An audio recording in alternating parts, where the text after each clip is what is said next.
حضور میرا سوال یہ ہے کہ نمازوں میں لذت اور دعاؤں میں سوز کس طرح پیدا کر سکتے ہیں؟ بات یہ ہے کہ حضرت مسیم علیہ السلام کے کلام کو پڑھتے ہو نا، باتیں کو پڑھتے ہو نا، تو حضرت صاحب نے ایک موٹا نسخہ بتایا کہ اگر تمہاری ایسی حالت نہیں ہوتی تم رونی صورت بنا لو. آدمی کی جو ظاہری حالت ہے اس کا اثر دل پہ بھی ہوتا ہے. بس پھر کبھی رونی شکل بنا لو، کبھی کوئی تکلیف پہنچی ہے ہیں جی حضور۔ پہنچتی ہے نا، بس کبھی کبھی اس تکلیف کو سامنے رکھ کے دعا کر لیا کرو تو پھر بھی رکت پیدا ہو جاتی ہے، پھر باقی دعاؤں کی طرف توجہ پیدا ہوتی ہے.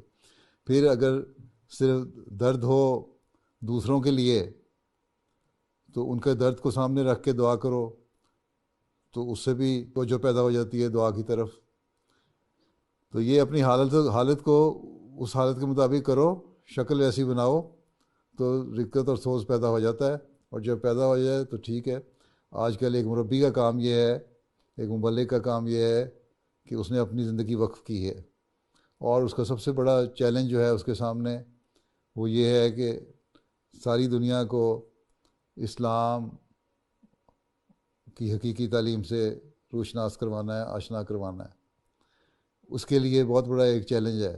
جب اس چیلنج کو غور کرتے ہوئے انسان اللہ تعالیٰ کے حضور جھکتا ہے اور مانگتا ہے اور پھر یہ کہتا ہے کہ میں نے اپنے آپ کو وقف کیا کہ میں اس کام کو پورا کروں اور میں سلطان نصیر بنوں خلیفہ وقت کا، اور میں نے ایک عہد کیا ہوا ہے، میں کس طرح عہد پورا کروں گا، تو ایک درد پیدا ہوگا دل میں.